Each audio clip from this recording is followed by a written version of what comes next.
बिस्मिल्लाहिर्रहमानिर्रहीम, अस्सलाम वालेकुम। मैं हूं मोहम्मद उस्मान और आप देख रहे हैं प्रोग्राम हरफराज और या मकबूल जान के साथ।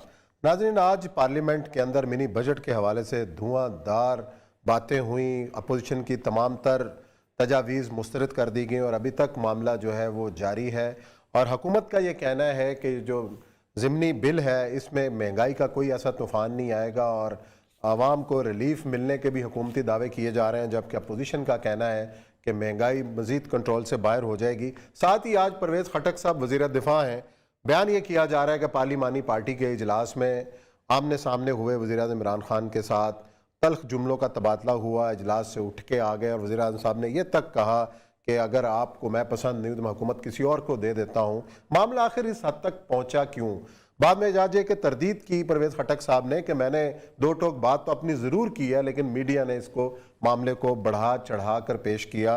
आखिर ये मामला तो इस नहज पर क्यों पहुँचे और आज पार्लियामेंट में क्या होता रहा, इसका जायज़ा लेंगे प्रोग्राम के अंदर। और साथ ही जिक्र करेंगे क्रिप्टो करेंसी आखिर स्टेट बैंक ने सिफारिश क्यों की है इसमें पाबंदी लगाने की और कानूनी हैसियत इसकी है क्या।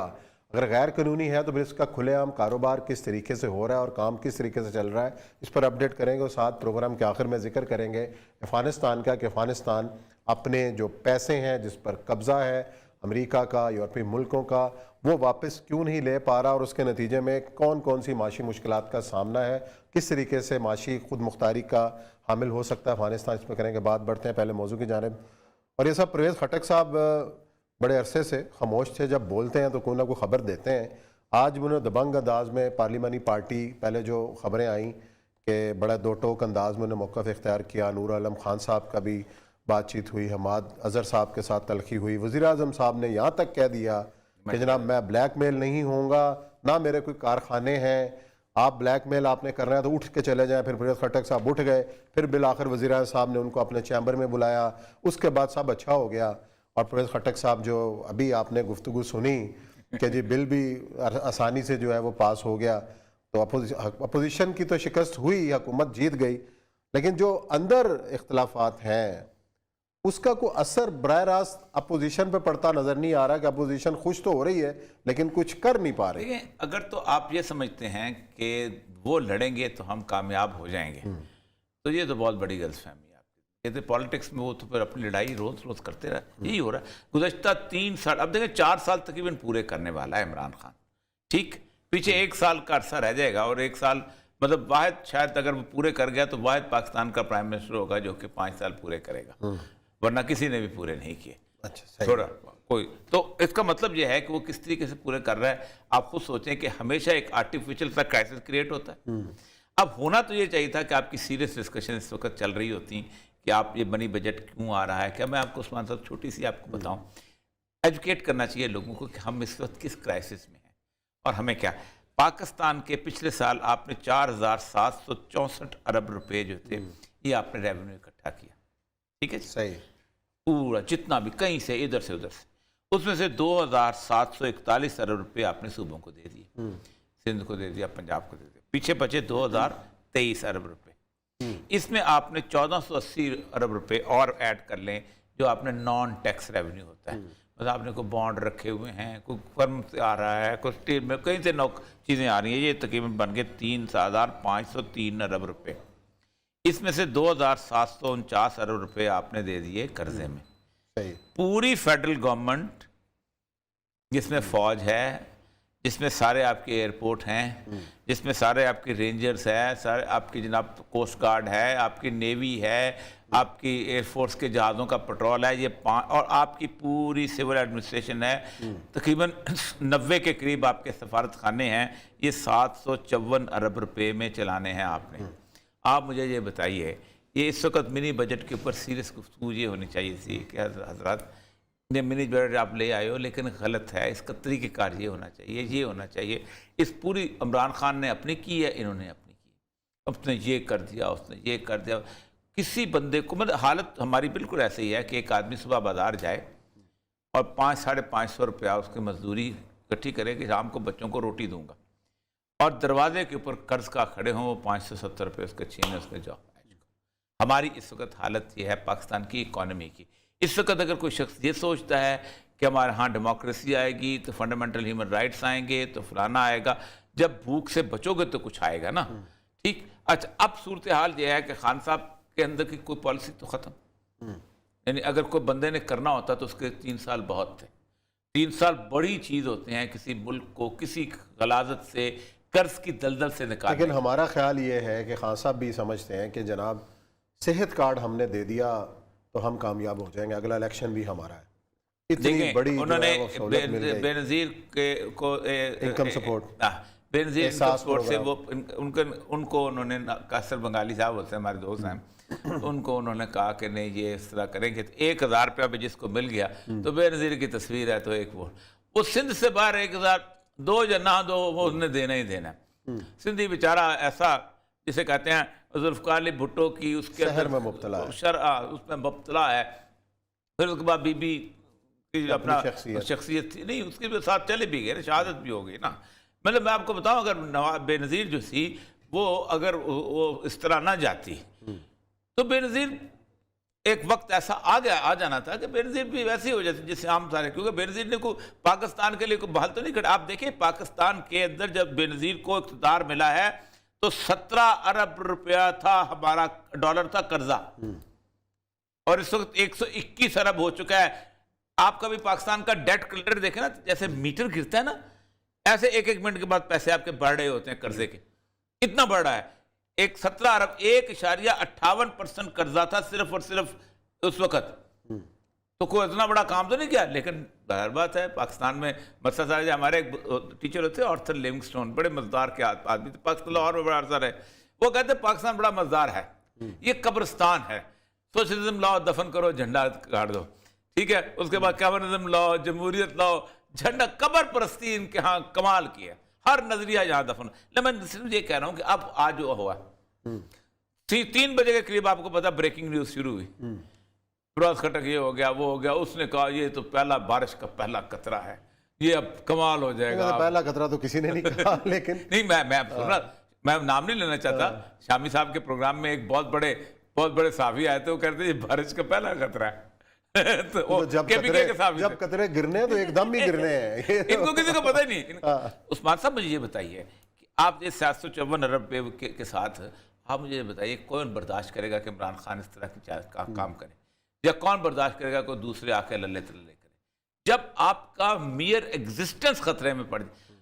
मेरी और आपका मसला नहीं है, हम अपना वो इमाम खुमैनी एक शेर पढ़ता था कि अज जलजला तरसंद हमा कौख नशीना, कि जलजले से वो डरें कि जो महलों में रहते हैं। वहाँ खाना बदोश हमें सैलाब न दारें, मैं तो खाना बदोश हूँ, मैं तो सैलाब से नहीं डरता, सैलाब भी खैमे के नीचे से गुजर जाता है, खैमा उसके ऊपर तैरने लगता है, खैमा किश्ती बन जाता है बाद दफा, तो हमें तो कोई परवाह नहीं। लेकिन जिन लोगों के इतने बड़े बड़े मुरब्बे बनाए हुए हैं, जिन्होंने घर बनाए हुए हैं, जिन्होंने कारोबार बनाए हुए हैं, जिनकी एम्पायर बनी हुई है, उनको तो खौफ है।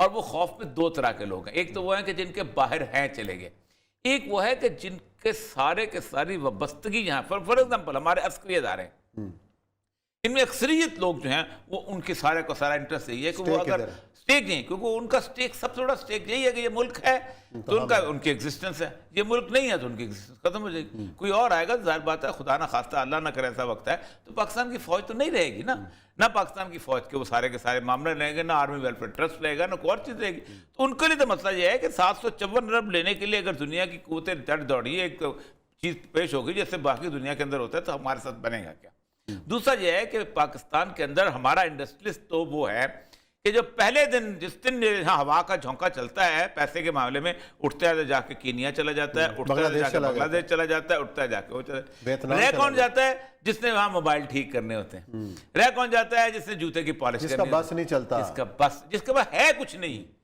जाने के लिए कुछ नहीं। मैं अभी टर्की गया उस्मान साहब, कहाँ से लोग नहीं वहाँ आके आबाद हो रहा। एक मसला यह है कि पाकिस्तान जितना मुल्क है और 8 करोड़ पॉपुलेशन है, तो टर्की को तो बंदा चाहिए, टर्की को तो वास्ट लैंड है। अब जहां से अर्धबेल से शुरू हो जाए और वो कुनिया तक आते आते अंकरा तक आते आते क्या जंगल बन गया है वहां पे फ्लैटों का देखियो जी वो इसी इस्तांबुल के अंदर ही आप देखें, इंडिया से लोग मुसलमान बड़े दरबदर लोग जो है वो आ रहे हैं वहां पर ठहरे। तो असल मसला ये है कि ये जो पाकिस्तान का यहाँ 22 करोड़ लोग है जिसने खेत में काम करना है, जब उसका क्या कसूर है, ये कोई नहीं सोचता।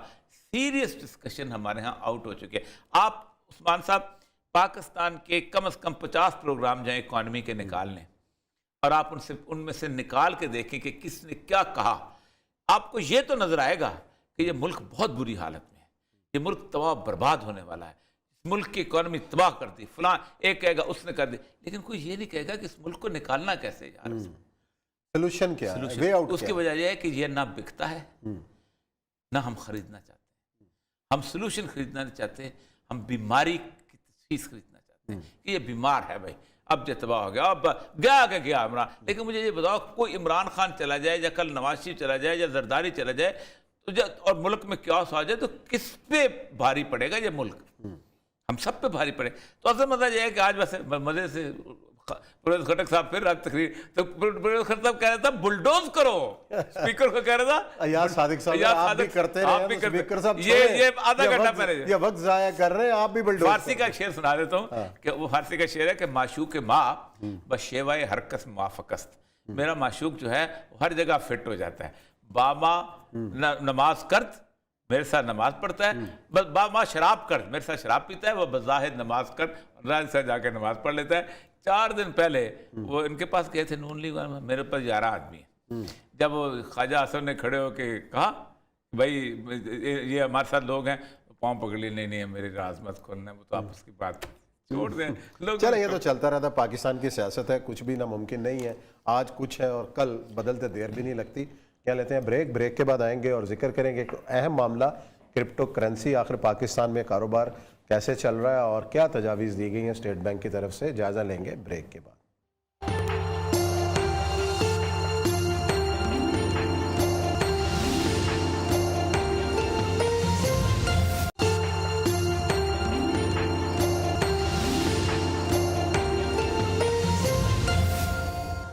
जी नाज़रीन, ब्रेक के बाद आपको खुशामदीद कहते हैं। आजकल क्रिप्टो करेंसी के हवाले से खबरें पाकिस्तानी की मीडिया में सरगर्म हैं और स्टेट बैंक ने एक सिफारिश की है कि इस क्रिप्टो करेंसी से जुड़े कारोबार पर पाबंदी आयद की जाए। ये आखिर क्रिप्टो करेंसी है क्या, पाकिस्तान में किस तरीके से ये कारोबार होता है, इस तमाम तर अमूर पर रहनुमाई हासिल करेंगे। वकार ज़का मौजूद हैं, चेयरमैन टेक्नोलॉजी मूवमेंट हैं पाकिस्तान के, इनसे पूछेंगे। और बड़ा क्रिप्टो के हवाले से इनकी वीडियोज़ भी काफ़ी वायरल हैं सोशल मीडिया के ऊपर और पटिशनर भी हैं कि इसकी पाबंदी हटाई जाए। इस हवाले से पूरी दुनिया में अगर काम जारी है, ओपन किया जाए, लेकिन जो असल सूरत हाल है वो है क्या?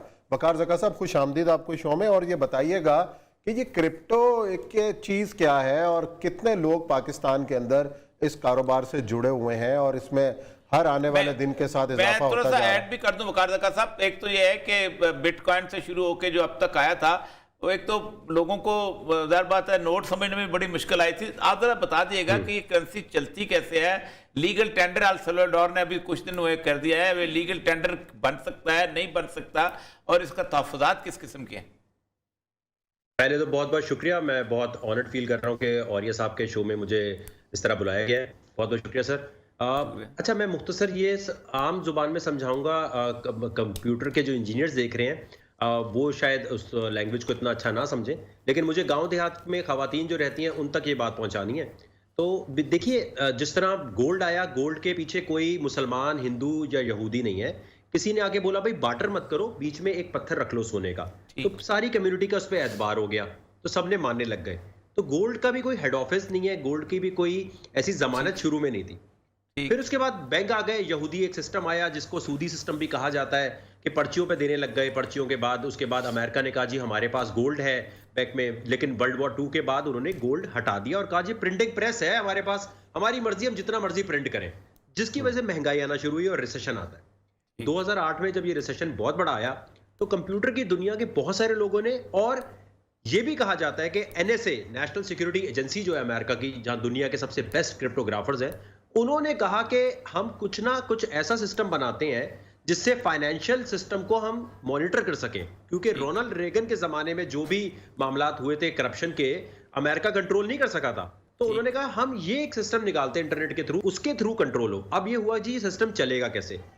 सिस्टम के बारे में ये कहा गया जी बैंक क्योंकि हमारा पैसा रख लेते हैं और एंजॉय करते हैं, और इसी तरह के ATM से, और ये साहब अभी आप 25,000 रुपए निकाल सकते हैं या 50 निकाल सकते हैं, बेशक 1 करोड़ भी पड़ा हो, तो उन्होंने कहा जी ये क्या तरीका है यार, अम्मी के पास तो नहीं पैसे रखवाए हमने, हम पूरे अगर 1 करोड़ अभी निकालना चाहते हैं 24 घंटे में तो क्यों नहीं निकाल सकते, या अभी आप बैंक जाएं और आप पैसे निकालने लगेंगे तो आपके पैसे पे ही वो पूछेंगे क्यों निकाल रहे हैं सर, क्यों लेके जा रहे हैं। इस चीज को खत्म करने के लिए और मनी लॉन्ड्रिंग और टेरर फाइनेंसिंग जो हवाला हुंडी के थ्रू होती है उसको रोकने के लिए ये एक बनाया गया कि अगर मैं औरिया साहब को पैसे भेजना चाहता हूं तो बीच में बैंक वेस्टर्न यूनियन नहीं होगा, अगर वो नहीं होंगे तो फिर इसकी वेरिफिकेशन कौन करेगा। तो इसकी वेरिफिकेशन के लिए एक सिस्टम बनाया गया जो एक टेक्नोलॉजी है ब्लॉकचेन, जिसको आसान आसान जबान में ये समझ ले बही खाता होता है जी। एक गली मोहल्ले में एक बंदा कमेटी जमा करता है और कमेटी जमा करते हुए वो कहता है रिकॉर्ड मेरे पास है, वो सेंट्रलाइज्ड सिस्टम हो गया। अब कैसा हो कि जो लोग कमेटी डाल रहे हैं उन सबको पता हो कि किसने कितनी कमेटी दी है और कब कब दी है, टाइम पता हो। उस सिस्टम को ब्लॉकचेन कह दिया गया जिसपे पूरी दुनिया का एतबार हो गया। 2013 से इसके एटीएम अमेरिका में लग गए, यूके में लग गए, लेकिन क्योंकि हमें टेंजिबल चीजों का शौक है, प्रॉपर्टी नजर आनी चाहिए, गोल्ड नजर आना चाहिए, तो हमारे लिए एतबार करना बहुत मुश्किल है कि यार ये वर्चुअल दुनिया में क्या चीज है। तो बेसिकली बिटकॉइन एक ऐसे सिस्टम को, एक फाइनेंशियल सिस्टम की रेवोल्यूशन है। जैसे इंटरनेट आया, अब बिटकॉइन आ गया। बिटकॉइन को समझने के लिए अगर जल्दी समझ ना भी आए तो मसला नहीं है, दुनिया में सिर्फ 5-6% को समझ आया है, 3-4% ने पैसा लगाया है, 3 ट्रिलियन की तो मार्केट हुई अभी, तो टेंशन नहीं है इसमें, समझे। अच्छा सरकार का एक छोटी सी बात यहाँ पर, एक तो ये है कि सोना जब उन्होंने बदला तो कागज लेके आए तो उसके पीछे रियासत की फोर्स थी, ताकत थी, वो उसने इस्तेमाल किया। बटन वुड एग्रीमेंट हुआ, उस बटन वुड एग्रीमेंट के अंदर उनका कागज की करेंसी।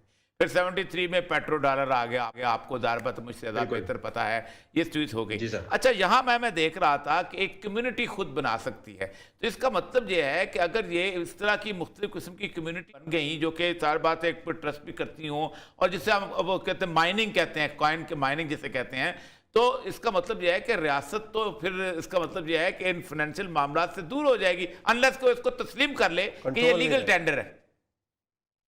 नहीं सर, ये उसी तरह जैसे डॉलर जब नया नया शुरू में हुआ था तो 2-3 तरह के डॉलर बन गए थे, हर स्टेट ने अपना एक डॉलर का वो निकाल लिया था। तो ये जी शुरू में ना ऐसी एक सिचुएशन होगी, लेकिन ये इसी तरह जैसे बिटकॉइन आया तो जिस तरह गोल्ड आया, गोल्ड के बाद चांदी आ गई, 3-4 और पत्थर आ गए, तो पॉन्जी स्कीम जरूर आएंगी, मल्टी लेवल मार्केटिंग जरूर होगी। लेकिन देखिए अगर ये सिस्टम ठीक नहीं है तो अमेरिका इसका एटीएम 2013 से क्यों लगाने दे रहा है? क्योंकि इंटरनेट की दुनिया में जो ट्रांजैक्शन होगी वो तो वो मॉनिटर कर सकते हैं, हवाला हुंडी मॉनिटर नहीं कर सकते। अगर दहशतगर्दी की सपोर्ट के लिए पैसा दिया जाएगा पेपर करेंसी के थ्रू, वो कभी लोकेट नहीं हो सकता। ये बात तो सही। इसलिए इंटरनेट के निजाम में अमेरिका ने, देखें अमेरिका FATF आज कहे बंद करो जो भी क्रिप्टो में डील कर रहा है तो वो बंद करना पड़ेगा। FATF कह रहा है भाई इसे फौरन रेगुलेट करो, इसके थ्रू तो हमें मॉनिटरिंग मिल रही है। अच्छा, बिटकॉइन की तरह आपने बिल्कुल दुरुस्त फरमाया कि मेमन कॉइन, फलाना कॉइन, शिया कॉइन, सुन्नी कॉइन, कुछ भी निकल सकता है, लेकिन वो फ्रॉड तो पेपर करेंसी में भी डबल शाह हर जगह अवेलेबल होते हैं। हो सकता है जी ठीक। तो ये समझने की जरूरत है कि जी सर बोलिए। अच्छा, ये एक तो ये बात आपकी ठीक है कि स्टेट उसको मॉनिटर कर सकते, इंटरनेट को जो मॉनिटर करता है, जो ताकतवर है वो उसको मॉनिटर कर सकता है। लेकिन सबसे अहम तरीन बात ये पूछने वाली है कि इतनी एस्केलेशन जो है प्राइस में कैसे हो गई। मतलब देखा हमने 2012 में तो जो बिल्कुल आप 78 लाख के करीब जो है वो ये कैसे हो गया इसकी वैल्यूएशन, क्योंकि जाहिर बात है आपकी कोई ना कोई उसकी क्रेडिबिलिटी इतनी एस्टेब्लिश हुई है तो इतना ज्यादा हो गया। बिल्कुल दुरुस्त फरमाया सर। 2015-16 में मरियम नवाज साहिबा से मेरी मुलाकात हुई थी और $268 का एक बिटकॉइन था।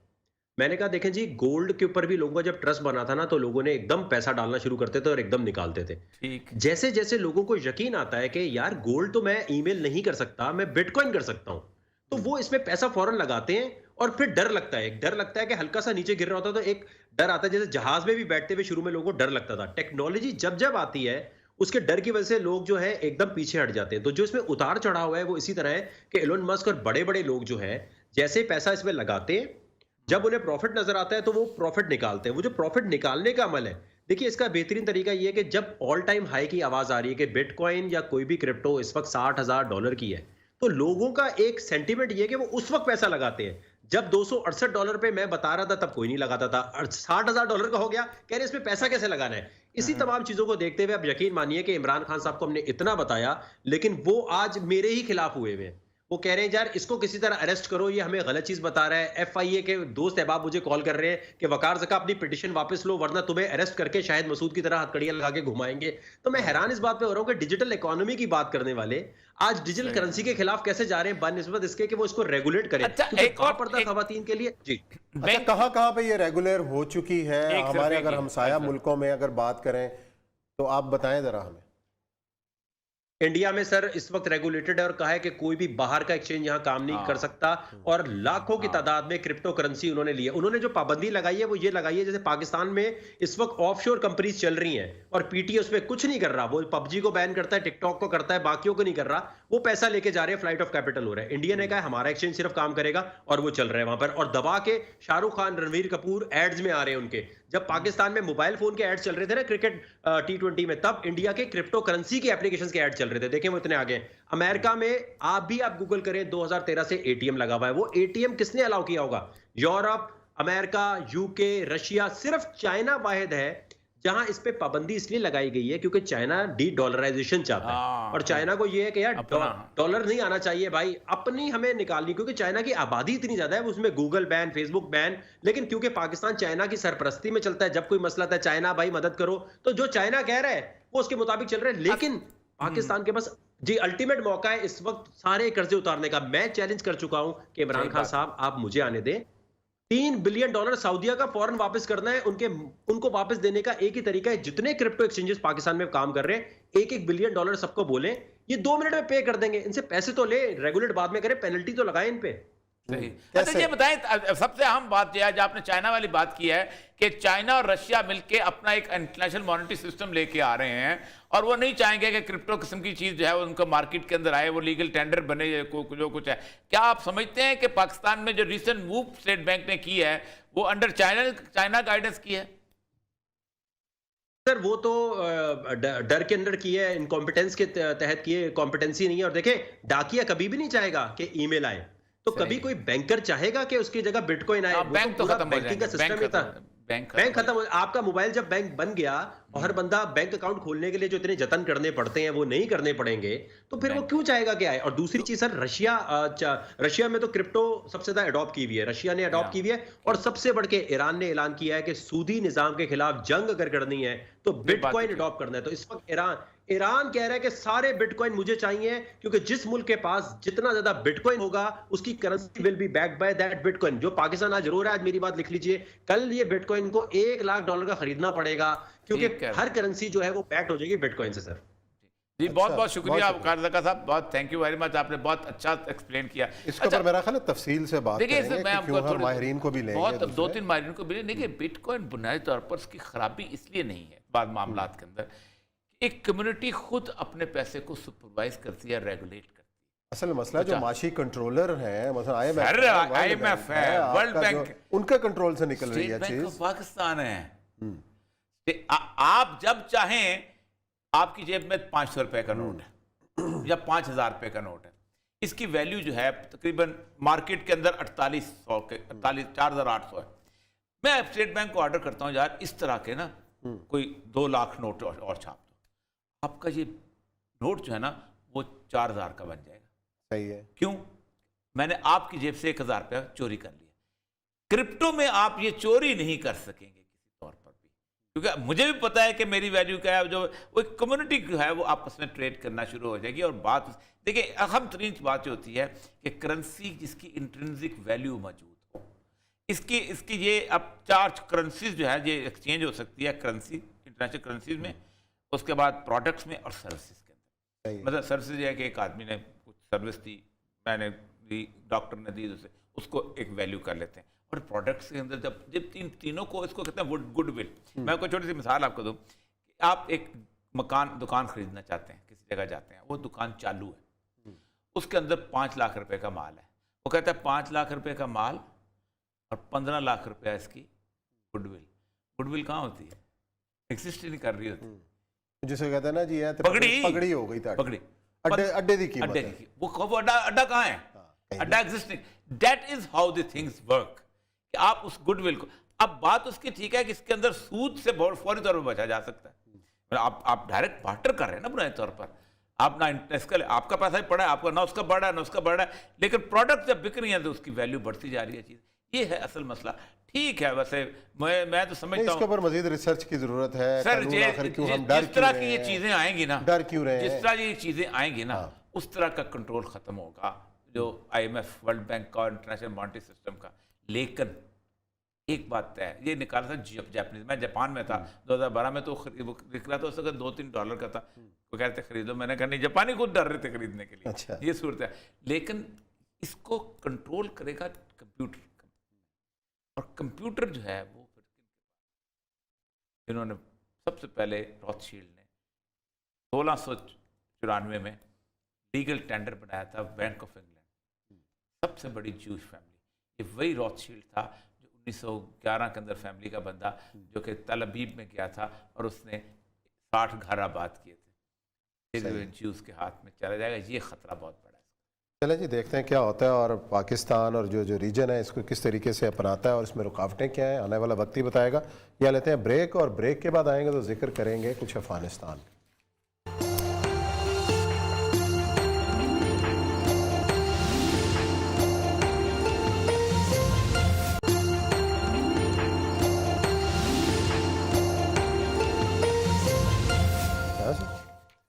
जी नाज़रीन, ब्रेक के बाद आपको खुशामदीद कहते हैं। बात कर रहे हैं अफगानिस्तान की, जिसकी डूबी हुई रकम वागुजार कराने के लिए सफारती कोशिशों का आगाज़ हो गया है, और इस रकम के ना मिलने की सूरत के अंदर अफगानिस्तान जिस माशी मुश्किल का शिकार है, और जो ख़बरें आ रही हैं बैरून मुल्क सफारत खानों से, और ये सब अब तो ये हाल ये है कि जो बैरून मुल्क जो सफारती मिशन है उसमें भी तनख्वाहें नहीं दी जा रही, लोकल तो आप बात छोड़ें। मतलब ये जो अगर पैसा अब यूरोप को भी नज़र आ रहा है, अमेरिका को भी नज़र आ रहा है, इसका मतलब ये है कि ये जानबूझ के अफगानिस्तान के अवाम को और हुकूमत को इस सूरत हाल के अंदर रखना चाहते हैं कि ये जो है वो अपने ही मुश्किलात के शिकार रहें और फिर दुनिया को बताएं कि ये नाकाम हो गए। 2-3 चीज़ों के लिए उनका मसला होता है जिसके आप इंटरनेशनल सीजर कर सकते हैं। एक ये है कि आप वहाँ पर जहाँ पर बैठे हुए हैं आपके सफारत खाने का खर्चा कैसे चलेगा। ठीक है, वो उन्होंने ईरान के सफारत खानों का मसला था, वो भी उन्होंने किसी न किसी तरीके से हल किया कि उन्होंने अपने पैसे बाहर बाजार से ख़रीद के उनको वहाँ पेश करना शुरू कर दिया, चीज़ें बेची खरीद। दूसरा ये होता है कि आप उन तक कोई चीज़ आने ना दें, उनकी कोई चीज़ खरीदने ना दें। सही। अब इस वक्त उन्होंने बाजार को पाबंदी नहीं लगाई, लेकिन मुनाफकत इंटरनेशनल कम्युनिटी की यह है कि हम इसको तस्लीम नहीं करते। एक एग्जिस्टेड चीज़ को तस्लीम नहीं करते, एक चीज़ जो वजूद रखती है उसको तस्लीम नहीं करते। इससे बड़ी मुनाफकत क्या हो सकती है? सही। एक चीज़ जिससे आप एग्रीमेंट करके निकलते उसको तस्लीम नहीं करते, एक चीज़ जहां आप दौरे करते उसको तस्लीम नहीं करते। यानी ये तो मुनाफकत की इंतहा है। लेकिन आप अंदाजा करें कि ये किसी मुल्क के इंटरनल सोसाइटी को ख़त्म नहीं कर सकते किसी तौर पर। वो उन्होंने, आज मैं इसका इनका बजट पढ़ा था, देखें सबसे बड़े उज़्बेकिस्तान से उनको जो बिजली आ रही थी उसके अंदर तकरीबन उनका मसला हुआ था, अब उन्होंने आज उनको उसको ठीक कर लिया। कल उनका जो है उनका जो परेड हुई है उससे खोस्त में एक 203 उसकी परेड की वीडियोस देखने वाली हैं कि किस तरीके से उन्होंने उसको। अच्छा, जहाज़ों का भी उन्होंने मुतालबा किया उज़्बेकिस्तान काज़ाकिस्तान से कि हमारे जहाज़ वापस करो वहाँ पर एयरलाइन है वो जाके पार्क करके आगे थे, वहाँ पे जाके पायलट भी ले गए, जहाज़ भी ले गए, वो उन्होंने कब्जा कर लिया वापस। अब देखें तुर्कमानिस्तान का जो प्रोजेक्ट है वो इस वक्त जो उन्होंने साइन किया है, अब 20 जनवरी से हेरात के इलाके तोरगंडी से होगा। इसमें प्रोजेक्ट पर बताया हुआ $588 मिलियन सर्व करेगा, $20 मिलियन समाजी और उसकी बहबूद के ऊपर, और उसके बाद आगे उन्होंने इक़्तिसादी सरगर्मियों के साथ साथ उन्होंने कहा 1800 किलोमीटर पाइपलाइन चारों मुल्कों तुर्कमेनिस्तान, अफगानिस्तान, पाकिस्तान और इंडिया। 143 किलोमीटर तो जो है वो रोड होगी जहाँ से वो गुजरेगी कंधार और इससे गुजरेगी, और इसको 2200 अरब और $500 मिलियन की लाग ये। अच्छा, 500 मिलियन टन मकाफ फीट 20 साल के अंदर वो उनको मिलेगी। ये मायदे भी साइन हो रहे हैं जो इर्द गिर्द के कंट्रोलिंग कंट्री नेबरिंग कंट्रीज हैं। पाकिस्तान उसमें थोड़ा सा ल्यूकवार्म कर रहा है, लेकिन उसके बाद पाकिस्तान वीक कर रहा है क्योंकि पाकिस्तान का अपना मफाद इसके अंदर। आज हम अगर उनके मिनरल्स के साथ हम तजारत खोलते हैं, पाकिस्तान अपने सेकंड्स के अंदर अपनी इकॉनमी को बूस्ट कर सकता है। सिर्फ लिथियम ही वहाँ से खरीद के आगे जाके इसको मार्केट कर देगा। आपकी बासमती लेके लोग कहाँ से पहुँच गए, उनका मार्बल लेके, अगर उनके बाकी चीज़ें सोना चांदी पता नहीं क्या क्या कुछ है जो कि उसके अंदर जो माइनिंग करके आप कर सकते हैं, लेकिन नहीं हम कर रहे हैं। हम अपने मुल्क में नहीं कर पा रहे सर, अपने मुल्क में बलूचिस्तान के सारे ज़खायर थे। मैं उस बंदे का नाम नहीं लेना चाहता जिस बंदे ने रेको डेक को तबाह किया। रेको डेक है और बड़ा। देखिए मेरी बात हमने कहा पाकिस्तान में जो कुछ शेर के बच्चे खड़े होकर कहते हैं ना कि हम ये कर सकते हैं, वो कर सकते हैं, हम खुद कर लेंगे, उन्होंने इसको दबाया। रेकोडिक जिस वक्त मैं चागी में था तो उस वक्त BHP जो थी ऑस्ट्रेलियन कंपनी वहाँ पर आई थी, तो उन्होंने मुझे कहा था कि इट इज़ एटलीस्ट 2 सेकंड और थर्ड बिगेस्ट रेजरवायर। अब वो मट्टी है, उसको एक टेक्नोलॉजी ने सोना बनाना है। आपके लिए मिट्टी है, आप उस मिट्टी से पहाड़ बनाएं, घर बनाएं, कुछ करें, या आप आपदस के साथ काम लें, फर्क तो कोई नहीं पड़ता ना। वो मिट्टी पहले साफ होती है, उसको ग्राइंड किया जाता है, ग्राइंड होकर उसको साफ किया जाता है, साफ होकर उस स्मेल्टर में डाली जाती है। वो एक इतना लंबा पटा आता है, वो पटे में लोहा भी होता है, उस पटे के अंदर चांदी भी होती है, उस पटे के अंदर तांबा भी होता है, उस पटे के अंदर पीतल भी होता है, और उसके अंदर 0.2% सोना भी होता है। ये फिर रिफाइनरी में जाता है। ये एक अजीबोगरीब टेक्नोलॉजी है। ये केमिकल डालोगे तो लोहा लैदा हो जाएगा, आयरन और निकल जाएगी। ये केमिकल निकाल डालोगे तो ये लैदा हो जाएगा, ये आखिर में सोना रिफाइंड हो। ये काम आपको करना आता होता ठीक है, वरना तो बलूचिस्तान का बलोच पहले भी उधर बैठ के तो मिट्टी का घरोंदा बनाता था, आज भी उसी मिट्टी से उसी मिट्टी से लोगों ने घर बनाए हुए हैं। देखा ना, ये माइन नहीं होती, जो गोल्ड माइन होती है, जो ओपन सरफेस पिट होती है। जैसे आप भट्टे की ईंटें बनाते हैं ना, वैसे आप जमीन से जमीन खोदते हैं, जमीन के ऊपर सारा कुछ होता है सर। तो हमारे यहाँ एक साइंसदान थे, मैं नाम नहीं लेना चाहता, उन्होंने कहा हम कर लेंगे, ठीक है। अब वो एग्रीमेंट के बारे में कुछ बलूचिस्तान गवर्नमेंट को लालच पड़ा कि जी उस जमाने में 1998 में ये हो गया हुआ है, अब हम दोबारा करेंगे तो कमीशन मिलेगा, ये करेगा, वो करेगा।